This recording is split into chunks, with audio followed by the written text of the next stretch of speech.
sense, we'll just go straight to take a couple of questions. Edie, please.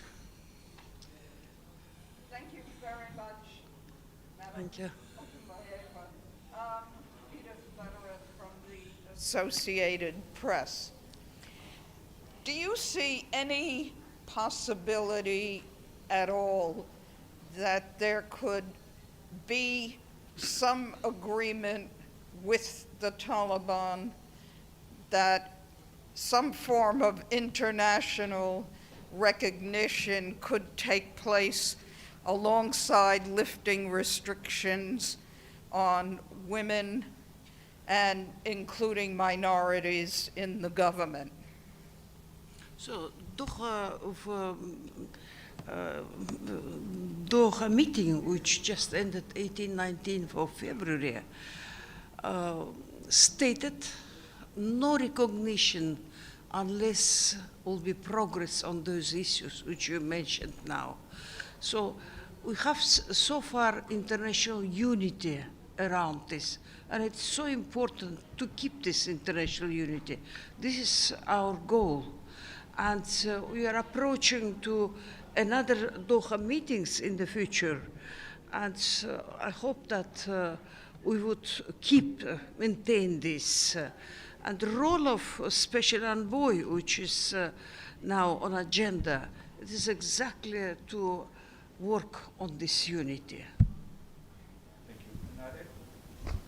Thank you, Sasji. Anadis Timur from Al Jazeera English. You've spoken about the role of the Special Envoy, and obviously it was mentioned in the Council multiple times. In your conversations with the Secretary General, is there a timeline that you've discussed when the Special Envoy could be appointed, and any candidates that you could let us know about? Secretary General, as it was in Resolution 2721, started his consultations. Doha meeting was first broad round of consultations. 25 countries plus 3 international organizations, and I'm sure that they continue consultations to find. So far, there is no concrete name. Some names circulated, but still it is. And such a person should be consulted with Taliban, as you know. So Taliban, whom I have contact there, they are waiting desperately when I'll come with the name of such a special envoy. Yvonne? Thank you. Yvonne Moriarty, News. Some women's groups in Afghanistan want to see an official declaration of gender apartheid made with regard to the situation that they are facing. Can you comment, please, on gender apartheid and whether you think that would be helpful in order to help the women of Afghanistan? It's very strong definition of this gender apartheid. For example, we can't use this in the United Nations. In fact, you can constatate that this is gender apartheid, but every such every difficult benchmark should come via dialogue, via negotiations. I mean, we are working with Taliban. It can't be reached just like that. No way. It's culture, it's tradition, it is religion, if you wish. What I learned in my, for not a full 2 years, it is you can't solve this so immediately. And so far you can call whatever you want to call it. Thank you so much. Ms. Otunbayeva, how confident are you that the Taliban are really need or really want international recognition? Because it's been years, your calls have been falling on deaf ears, and as you say today, the disinvestment, the opposite, is actually what they're doing. So how much of a leverage is this recognition really, and are there any other levers that the international community should be using?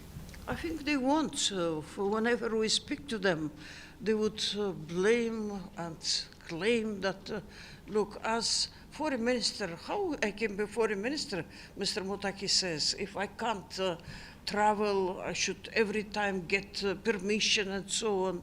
And overall the country now intensifies very much relations with neighboring countries.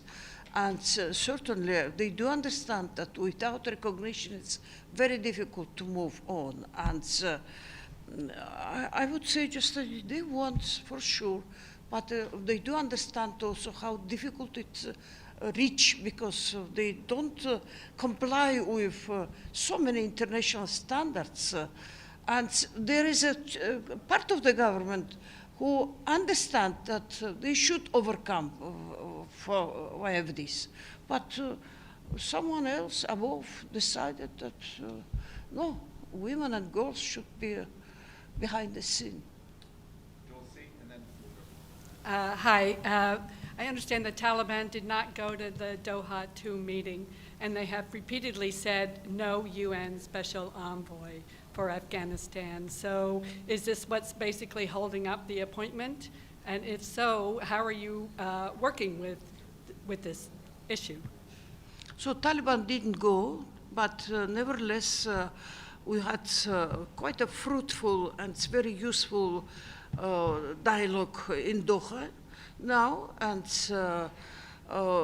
in the future, I know for sure that they will come, will work on this. Secretary General, wrapping up the whole of this meeting, he advised, let us have a couple of Doha per year, not once per year as it was until today.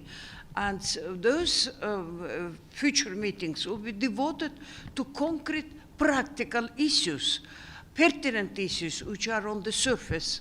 And I can list 5, 10 such topics which will be very much of interest of Taliban.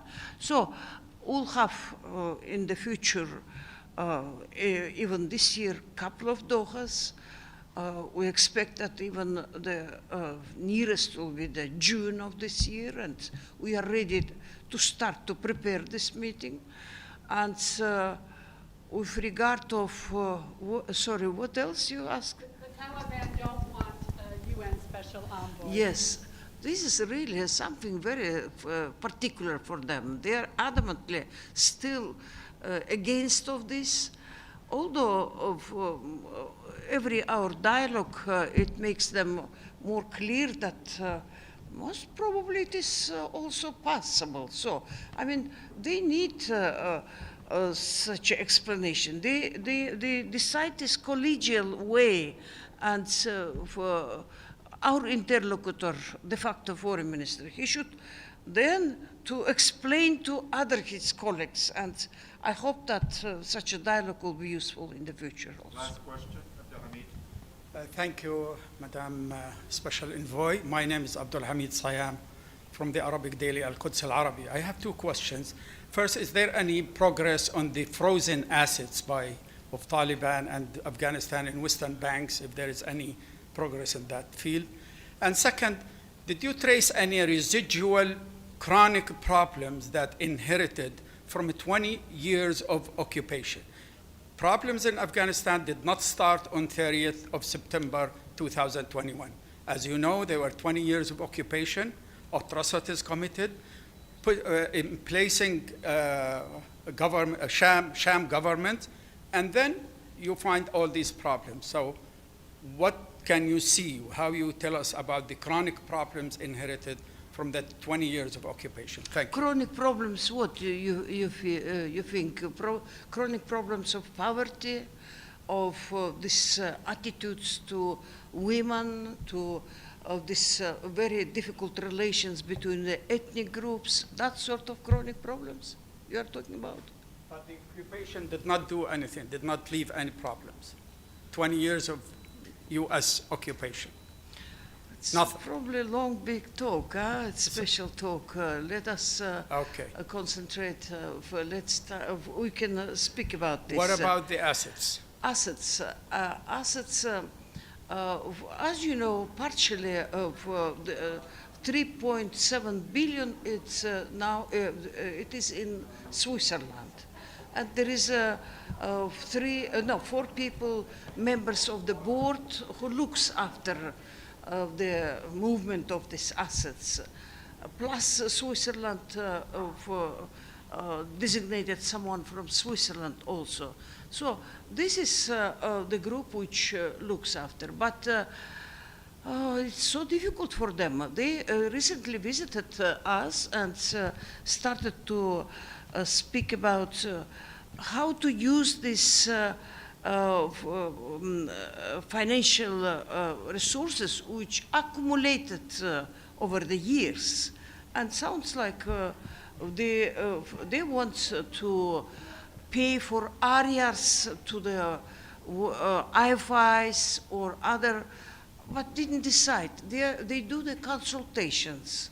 And it is, of course, will be very much consulted with other such stakeholders, and it's stopped so far. I can't tell you any progress there. Thank you very much. Thank you. Thank you. And